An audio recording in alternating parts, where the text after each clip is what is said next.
siraad muuse siyaad ku dhalatay degan Gurceel 27 jir ah. 2 nimca xirsi maxamed Soomaali ah ina hooyo ubax daahir bare ku dhalatay Muqdisho oo muuqaalo anshax xumo ah oo lagu faafiyay baraha bulshada oo lagu eedeeyay labadan gabdhood in ay yihiin dadka ka soo muuqanaya waxayna talisku codsadeen in maxkamaddu go'aan ka gaarto kiiskan si waafaqsan shariicada islaamka maadaama cadaymo ku filan ay u waayeen kiiskan uu yahay mid taabanaya sharafta cirdiga gabdhahan ee islaamnimo. inta kadib maxkamaddu waxay ka weydiisay labada gabdhood su'aalo isku mid ah waxay ka og yihiin muuqaaladan in ay maxkamadda la wadaagaan haddii ay ayaga yihiin muuqaaladan waxayna ku jawaabeen si mid ah jawaab isku mid ah oo ah muuqaaladan annaga maahan mana nalaga duubin qaybna kama ihin waana nalagu been abuuranayaa sharafteena ayaa lagu halaynayaa waxaana maxkamadda ka codsanaynaa in ay nala ka bari yeelo anshax xumadan iyo muuqaaladan la soo duubay. asbaabta qaraarka maxkamadda degmada Gurceel markay ay aragtay eedda taliska booliska degmada Gurceel in aysan ahayn eed dhammaystiran aysan ahayn sawirada iyo muuqaalada maxkamadda lala wadaagay cadaymo ku filan kiiskan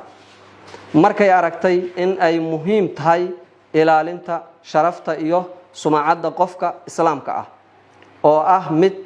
kamid ah maqaasida shariicada islaamka maxkamaddu markay aragtay qodobada 34 35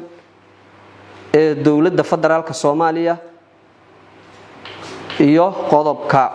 13 ee xeerka habka ciqaabta Soomaaliyeed ah maxkamaddu markay aragtay aayadaha 58 ee suuratul ahsaab iyo aayadda 6 ee suuratul xujuraat ah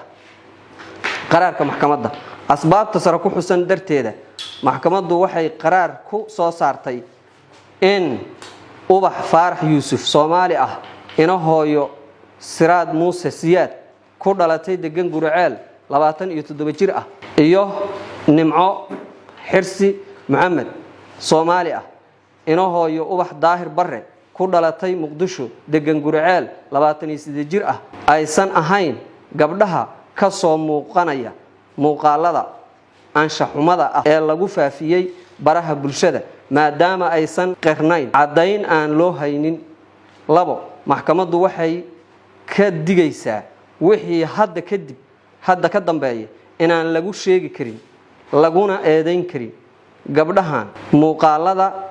barina ay ka yihiin. 3 maxkamaddu waxay faraysaa taliska booliska degmada Gurceel in ay xorriyadooda dib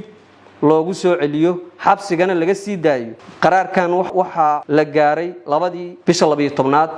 2024